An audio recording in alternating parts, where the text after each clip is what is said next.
Cinema lovers ഡേയുടെ ഭാഗമായിട്ട് 99 രൂപയ്ക്ക് PVR ലുലുവിൽ സിനിമ കാണാനുള്ള ഭാഗ്യം ചെയ്തു. അത് കഴിഞ്ഞിട്ട് ഒരു 50 രൂപയ്ക്കുള്ള ചായ വാങ്ങിച്ചുകൊണ്ട് ഇങ്ങനെ ഇരിക്കണം. നിങ്ങൾ എന്നാലും ഫോളോ ചെയ്തല്ലേ, അതുകൊണ്ട് പടത്തിനെക്കുറിച്ച് പറയണമല്ലോ. പടം once upon a time in Kochi. എഴുതിയിരിക്കുന്നത് റാഫി, സംവിധാനം ചെയ്തിരിക്കുന്നത് നാദിർ ഷാ. റാഫിയുടെ മകൻ മൊബിൻ റാഫി പ്രധാന റോളിൽ സിനിമയിൽ വന്നിട്ടുണ്ട്. പടം തുടങ്ങി ടൈറ്റിൽ ഫസ്റ്റ് ഒരു സോങ്ങാണ്. ആ പാട്ട് നല്ലൊരു ഡിഫറൻ്റ് ആയിട്ട് എനിക്ക് തോന്നി. ഒരു മിനിയേച്ചറായിട്ടുള്ള സംഭവം വെച്ചിട്ട് നല്ല രസമായിരുന്നു അത് കണ്ടുകൊണ്ടിരിക്കുക. അത് കഴിഞ്ഞിട്ട് ഒരു ഇൻവെസ്റ്റിഗേഷൻ വരുന്നു, കുറച്ച് പേരെ മിസ്സാവുന്നു, കുറച്ച് എന്തൊക്കെയോ നടക്കുന്നുണ്ട്, പിന്നെ ഡ്രഗ്സ്, ഇതൊക്കെ ചുറ്റിപ്പറ്റി ഒരു കേസ് അന്വേഷണം പോലെയൊക്കെ പോവേണം. പോയി ഇൻ്റർവെല്ലായി. ഇൻ്റർവെലിന് ശേഷം വരുന്നു, പിന്നെ പലതരത്തിലുള്ള ട്വിസ്റ്റുകൾ സംഭവിക്കുന്നുണ്ട്. ഒരു പടത്തിൽ പിടിച്ചിരിക്കുന്ന തരത്തിൽ എൻഗേജിങ് ആയിട്ട് പലയിടത്തും വന്നിട്ടില്ല. പിന്നെ അങ്ങനെ പോയി കണ്ടുകൊണ്ടിരുന്ന് അവസാനം കുറച്ച് പിന്നെ ഇതിൻ്റെ ഇടയ്ക്ക് ഡാർക്ക് ഹ്യൂമർ, ഇതൊക്കെ ജോണറൊക്കെ ഷിഫ്റ്റായിട്ട് വരുന്നുണ്ട്. അങ്ങനെയൊക്കെ വന്നിട്ട് ഞാൻ അങ്ങനെ പടം ചെയ്യുന്നു.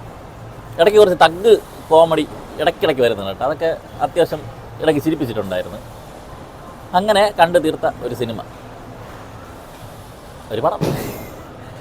സിനിമയിൽ അർജുൻ അശോകനാണ് പ്രധാന റോളിൽ വന്നിട്ടുള്ളത്. അർജുൻ അശോകൻ്റെ ക്യാരക്ടർ അത് പലയിടത്തിലും ക്യാരക്ടറിൻ്റെ സ്വഭാവം ഇങ്ങനെ ഷിഫ്റ്റ് ആയിക്കൊണ്ടിരിക്കണം. അതെന്തൊക്കെയാണെന്ന് നമുക്ക് പിടുത്തം കിട്ടില്ല. ഇങ്ങനെ ഈ അർജുൻ അശോകൻ ഇങ്ങനെ ആയിരിക്കും എന്ന് വിചാരിച്ച് കുറച്ച് നേരം കഴിയുമ്പം വേറൊരു അർജുൻ അശോകൻ വരുന്നു, പിന്നെ വേറൊരു അർജുൻ അശോകൻ വരുന്നു. പിന്നെ മുബിൻ റാഫി അഭിനയമൊക്കെ കൊള്ളായിരുന്നു. പക്ഷേ ഡബ്ബിങ് ഇടയ്ക്കിടയ്ക്ക് പാളിപ്പോയിട്ട് തോന്നി. പുള്ളിനാണ് ഡബ് ചെയ്യുന്ന അറിഞ്ഞില്ല.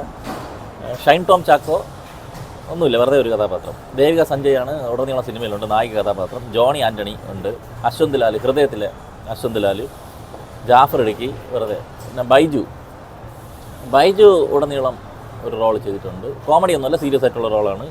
ഇടയ്ക്ക് കുറച്ച് ഡയലോഗ് സ്വസിദ്ധമായിട്ടുള്ള കാര്യങ്ങളൊക്കെ വരുന്നുണ്ട്. പിന്നെ നമ്മളെ ദുബായ് ജോസ് അടിച്ചു കയറി റിയാസ് ഖാൻ ഒരു ചെറിയ റോളിൽ വന്നിട്ടുണ്ട്. പക്ഷേ റിയാസ് ഖാൻ്റെ പുറത്ത് കിടക്കുന്ന ആ ഒരു ഇമാജിനേഷൻ വെച്ചിട്ട് നമ്മൾ കാണുമ്പോൾ അയാളെ ക്യാരക്ടർ നല്ല രസമുണ്ട്. അത് കുറച്ചേ ഉള്ളൂ, പക്ഷേ അതിൽ ചേരുന്ന ഒരു കഥാപാത്രമായിരുന്നു. പുള്ളിയെ കാണുമ്പോൾ എന്താണെന്ന് അറിഞ്ഞുകൂടാ, എനിക്കിങ്ങനെ ചിരി വന്നു പോയത്. അതുപോലത്തെ ഒരു കഥാപാത്രമായിരുന്നു, ഒരു കോമഡി കഥാപാത്രമായിരുന്നു. നൈസായിട്ട് പുള്ളി ചെയ്ത് പോയിട്ടുണ്ടായിരുന്നു. പിന്നെ സുധീർ കരമന, ഡ്രാക്കുള സുധീർ, പുള്ളി നൈസായിരുന്നു കേട്ടോ, പടത്തിൽ അടിപൊളിയായിരുന്നു. പിന്നെ സ്മിനു സിജോ, അരുൺ നാരായൺ, കലാഭവൻ ഹനീഫ്, കലാഭവൻ റഹ്മാൻ, പിന്നെ പാഷാണ ഷാജി, അരുൺ പുനലൂർ, പിന്നെ നമ്മുടെ ബിഗ് ബോസിലെ അഭിഷേക് ശ്രീകുമാർ ഇടയ്ക്കൊന്നും ചിരിക്കുന്നുണ്ട്. പിന്നെ റാഫിയുണ്ട്, മാളവികയുണ്ട്.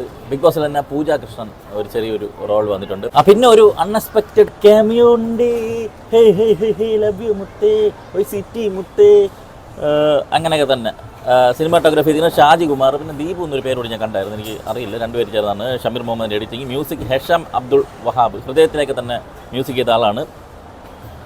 നാദിർ ഷാ ഒരു തൂമഞ്ഞ് അങ്ങനെ ഒരു പാട്ട് നാദിർ ഷാ മ്യൂസിക് ഡയറക്ഷൻ ചെയ്തിട്ടുണ്ട്. എല്ലാവരും കണ്ട് വിജയിപ്പിക്കടേ.